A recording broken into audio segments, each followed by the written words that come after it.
إن الحمد لله نحمده ونستعينه ونستغفره ونعوذ بالله من شرور أنفسنا وسيئات أعمالنا من يهديه الله فلا مضل له ومن يضلله فلا هادي له أشهد أن لا إله إلا الله وحده لا شريك له وأشهد أن سيدنا محمدا عبده ورسوله لا نبي بعده اللهم فصل وسلم وبارك وكرم على سيدنا محمد وعلى آله وأصحابه أجمعين فيا عباد الله أوصيكم ونفسي بتقوى الله وطاعته لعلكم تفلحون اتقوا الله اتقوا الله اتقوا الله حق تقاته ولا تموتن إلا وأنتم مسلمون وقال الله تعالى في القرآن الكريم وهو أصدق القائلين بسم الله الرحمن الرحيم الحج أشهر معلومات فمن فرض فيهن الحج فلا رفث ولا فسوق ولا جدال في الحج وما تفعلوا من خير يعلمه الله وتزودوا فإن خير الزاد التقوى واتقون يا أولي الألباب صدق الله العظيم وصدق النبي الحبيب الكريم ونحن على ذلك من الشاهدين والشاكرين والحمد لله رب العالمين. Ma'asyiral muslimin sidang Jumat yang dimuliakan Allah Subhanahu wa taala. Dari mimbar yang mulia ini khatib berwasiat buat pribadi khatib dan para jemaah. Marilah senantiasa kita bertakwa kepada Allah Subhanahu wa taala. Terlebih kita berada di bulan Zulhijjah, di 10 hari pertama bulan Zulhijjah, tepat di tanggal 6 hari ini. Sekitar 3 hari lagi kita akan melaksanakan syiar yang besar, yaitu melaksanakan salat Idul Adha dan penyembelihan hewan kurban. Bulan Zulhijjah adalah bulan pengejawantahan iman. Sampai nama bulannya disebut Zulhijjah. Hijjah itu berarti pelaksanaan ibadah haji.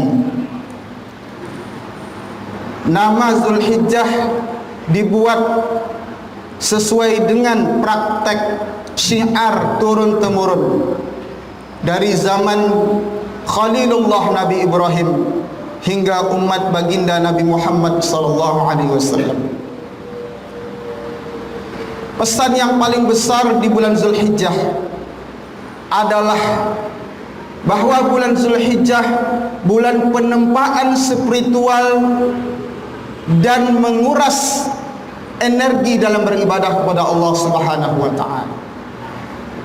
Sehingga wajar kalau orang yang melaksanakan ibadah haji pasti ada faktor kemampuan. Walillahi 'alan nasi hajjul baiti man istata'a ilaihi sabila. Yang berangkat mengerjakan ibadah haji menjadi duyufur rahman, tamu Allah di Baitullah, karena ada kemampuan. Di samping kemampuan finansial, diberikan rezeki oleh Allah Subhanahu wa taala, juga diberikan sehat wal afiat, sehat lahir batin. Tapi yang paling mendasar, yang lebih dari itu, yang mendorong kita untuk beribadah di bulan ini adalah ada nilai lillah karena Allah yang disebut takwa. Berbicara tentang takwa, maka tadi saya khatib menyitir di dalam surah Al-Baqarah ayat 197 tentang ibadah haji, yang akhir ayat berbunyi wa tazawwadu fa inna khairaz zadi taqwa. Berbekallah maka sesungguhnya sebaik-baik bekal adalah ketakwaan. Apalah arti sebuah perjuangan mengeluarkan energi keringat yang luar biasa, mengeluarkan harta, tetapi kemudian tidak didorong dari ketakwaan karena mencari keridhaan Allah Subhanahu wa taala. Nabi Ibrahim adalah bapak tauhid, sebagai manusia pertama yang meletakkan batu penegakan Ka'bah Baitullah. Nabi Ibrahim memberikan pelajaran penting buat kita bagaimana tentang kisahnya bertauhid kepada Allah Subhanahu wa taala. Hampir semua umat Islam tahu bagaimana pengorbanan Nabi Ibrahim dari napak tilas sejarah yang telah sampai kepada kita. Bagaimana keyakinannya, bagaimana tauhidnya kepada Allah Subhanahu wa taala dalam keadaan genting sekalipun. Bagaimana kita melihat perjuangan Nabi Ibrahim kemudian puncaknya di usia angka yang 90 tahun diberi anak, kemudian sangat berbahagia dengan kelahiran anak, tapi kemudian Allah berikan mimpi yang sangat berat di mana anaknya harus disembelih. Ini merupakan ujian tauhid, ujian ketakwaan bagi seorang hamba. Apa artinya keimanan kalau tidak diuji? Tidaklah dikatakan seseorang itu beriman sampai betul-betul dia merasakan ujian. Bukankah kita semua orang beriman paham bahwa kehidupan di dunia ini liyabluwakum ayyukum ahsanu amala, dijadikan berbagai macam aneka rasa pemandangan ujian, bahwa dunia ini sesungguhnya adalah ujian keimanan bagi orang yang beriman. Dan iman itu rukunnya 3. Pertama, iman itu diucapkan dengan lidah, dengan lisan.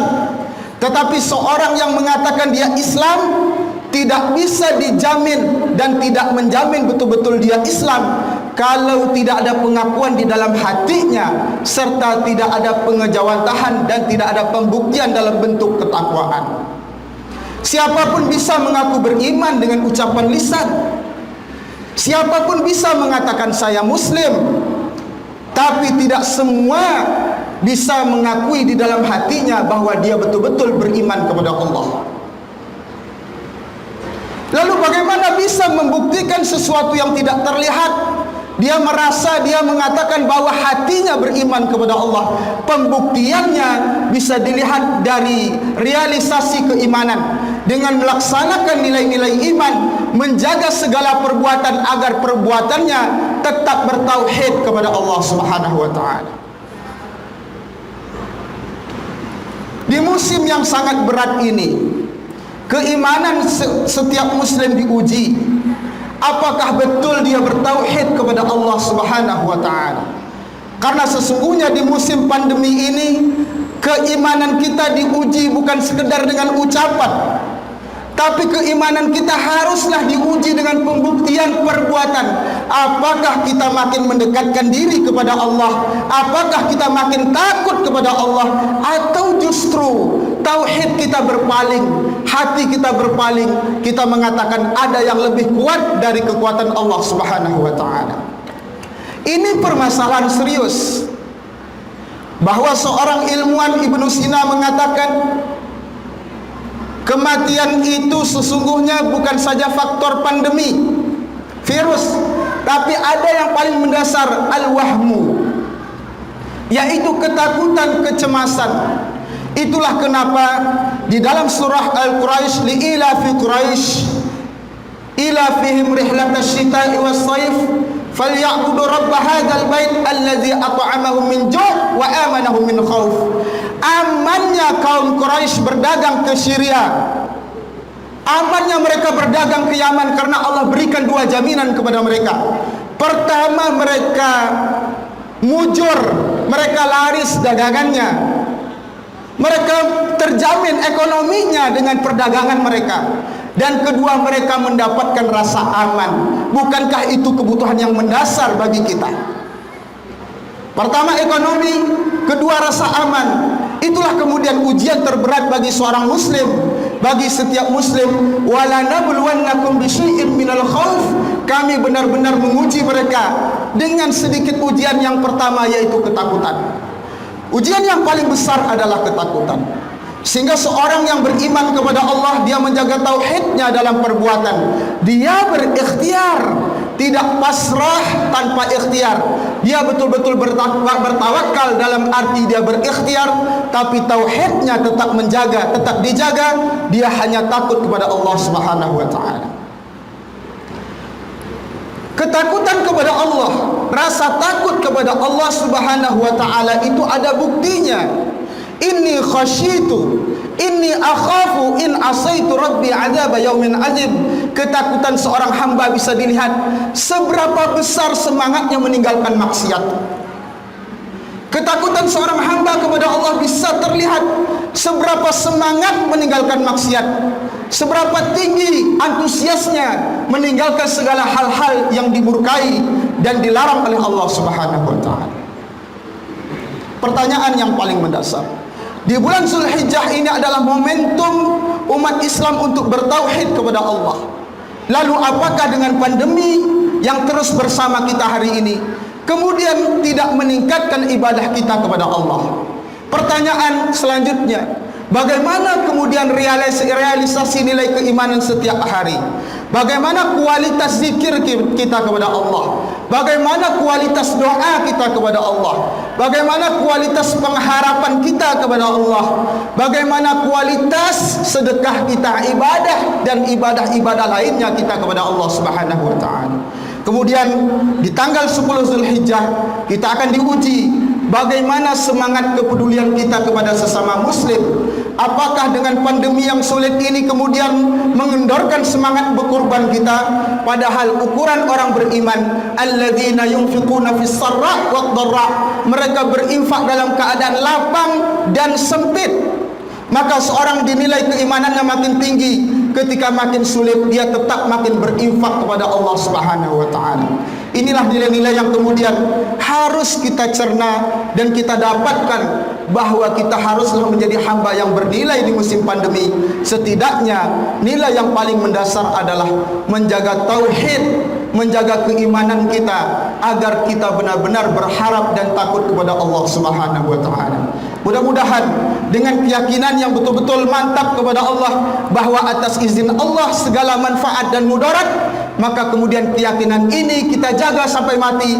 Setidaknya kita menghadap Allah dalam keadaan husnul khotimah. Inilah semua pengharapan setiap muslim, agar menjaga keimanannya dan imannya tidak tergoyah karena kemiskinan, karena kesempitan. Maka imannya kemudian dijaga, dan Allah akan menakdirkan kita sebagai hamba-hamba yang beriman. Amin, amin ya rabbal alamin. Barakallahu li wa lakum fil Qur'anil azim, wa nafa'ani wa iyyakum bima fihi minal ayati wadh-dhikril hakim, wa taqabbal minni wa minkum tilawatahu, innahu huwas sami'ul alim.